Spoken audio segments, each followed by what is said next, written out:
A ver, vamos con un misterio empresarial que es fascinante.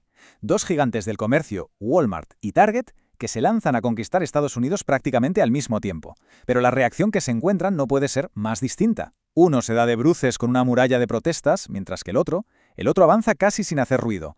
Y la razón, ya os lo adelanto, no es la que seguramente estáis pensando. La gran pregunta es esta. Durante una década de crecimiento que fue crucial, ¿cómo es posible que dos empresas tan parecidas, con tiendas de formato casi idéntico, tuvieran experiencias tan radicalmente opuestas? La respuesta va mucho más allá de la típica historia sobre la imagen de marca. Es una auténtica lección magistral de estrategia y, sobre todo, de cómo escuchar al mercado de forma inteligente. Ojo a esta cifra que es brutal. Durante esa década, casi el 40% de todas las propuestas de Walmart para abrir una tienda nueva se toparon con protestas organizadas. Es que es una barbaridad, un nivel de rechazo altísimo, un freno constante en su expansión. Y ahora, en contraste, esto. En el mismo periodo, Target solo tuvo protestas en menos de un 7% de sus propuestas. La diferencia es que es abismal. No estamos hablando de una pequeña variación. No, es un fenómeno completamente distinto. ¿Qué estaba pasando aquí para que existiera una brecha tan enorme? Bueno, para entender todo esto, primero tenemos que poner un poco de contexto, porque esto no es solo una historia de protestas, es la historia de una carrera competitiva brutal por el dominio del mercado estadounidense, que cambió las reglas de juego para siempre. Mirad, estos mapas cuentan una historia que es crucial. Antes del 98, en el mapa de la izquierda, Walmart y Target vivían casi en universos paralelos. Walmart era el rey de las zonas rurales y del sur, y Target se centraba más en las grandes ciudades. Pero a partir de 1998, el mapa de la derecha lo cambia todo. Sus planes de expansión chocan de frente. Y de repente, ¿qué pasa? Que se ponen a luchar por las mismas comunidades, por los mismos clientes. El tablero de juego se volvió compartido y, claro, mucho más hostil. A ver, lo fácil, la narrativa de siempre, es pensar que Target era el bueno y Walmart el malo. Pero la investigación nos demuestra que aunque la imagen de marca importa, la verdadera razón del éxito silencioso de Target fue una estrategia de aprendizaje increíblemente astuta. Al final no se trataba tanto de ser más querido, sino sencillamente de ser más listo. Y aquí es donde llegamos al meollo de la cuestión, a la idea de que las protestas contra Walmart no eran solo un problema para ellos, sino que se convirtieron, sin que Walmart se diera cuenta, en una fuente de inteligencia de mercado valiosísima para Target. El concepto técnico, el académico, se llama derrames de información. Suena un poco raro, pero en el fondo es muy simple. Cuando una empresa hace algo y provoca una reacción pública, esa reacción se convierte en datos gratuitos para cualquiera que esté prestando atención. Target no necesitó gastar millones en estudios de mercado para saber qué comunidades eran hostiles. Walmart, sin quererlo, estaba haciendo todo ese trabajo de campo por ellos, y encima pagando un precio altísimo. Vamos a pensarlo así. Cada protesta era como una emisora de radio transmitiendo en abierto, gritando: «Atención, en este mercado hay una resistencia enorme a las grandes superficies». Walmart estaba pagando la antena, la electricidad y la producción del programa. Target lo único que tenía que hacer era encender la radio y escuchar. Gratis. Una jugada maestra. Pero claro, una cosa es escuchar y otra muy distinta es entender. El verdadero genio de Target estuvo en aprender a decodificar esas señales, a separar el grano de la paja para tomar decisiones que eran, increíblemente precisas. Claro, es la pregunta del millón. A ver, a simple vista, una protesta parece una señal malísima, ¿no? Una bandera roja enorme. Pero la investigación demuestra que Target aprendió que no todas las protestas significan lo mismo. Y para entenderlas, desarrollaron 3 filtros clave. Pues el primer filtro que aplicaban era, vale, ¿quién está protestando?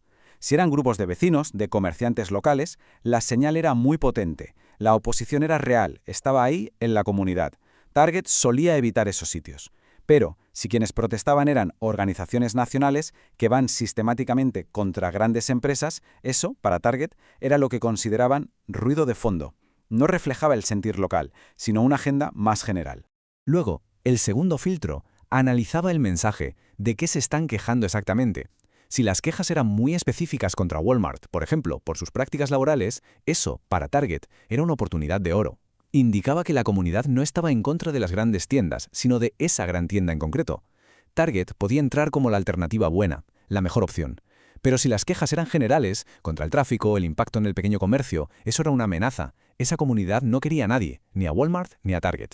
Y por último, el filtro definitivo, el más potente de todos, observar qué hacía Walmart. Si a pesar de las protestas, Walmart insistía y seguía adelante, el mensaje era claro. Sus análisis internos decían que ese mercado era tan rentable que merecía la pena la pelea. Pero la señal definitiva, la más valiosa, era si Walmart se retiraba. Eso revelaba su conclusión privada, su informe confidencial de que la oposición era insuperable, o que el beneficio no compensaba. Era, literalmente, como si tuvieran un espía dentro y pudieran leer los informes internos de su mayor rival. Una ventaja, vamos, de un valor incalculable. Ojo, que aquí hay un matiz súper importante. Toda esta estrategia de escucha no era igual de valiosa en todos los sitios. Su poder se magnificaba bajo una condición muy específica. Ese factor es lo que en estrategia se llama conocimiento local, que no es otra cosa que la información, la intuición, que una empresa va acumulando por el simple hecho de estar ya operando en una zona, por entender su política, su cultura, a su gente. Y aquí está la clave de todo.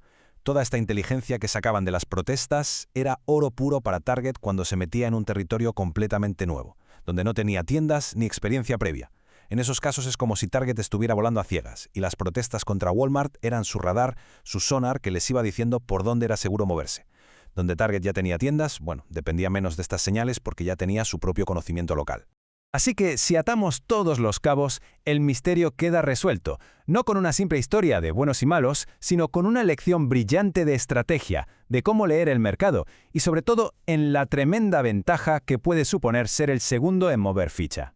Y que nadie piense que esto es solo una teoría que nos hemos inventado, ¿eh? El propio CEO de Target, Bob Ulrich, lo confirmó. Esta cita demuestra que la empresa era plenamente consciente de los problemas de su rival y que trabajaba activamente para aprender de ellos y esquivarlos. O sea que fue una estrategia 100% consciente y deliberada. En resumen, este era el manual de estrategia secreto de Target. Primero, escucha los problemas de tu rival. Segundo, y clave, aprende a distinguir las señales de verdad del simple ruido. Tercero, ve las quejas específicas contra Walmart como una puerta abierta. Cuarto, observa atentamente cómo reacciona tu competidor a la presión. Y con todo eso, quinto, usa esa inteligencia para elegir dónde y cuándo dar la batalla. La conclusión, por tanto, es muy clara. El éxito de Target en su expansión no fue suerte, ni fue simplemente por tener una imagen un poco más amable.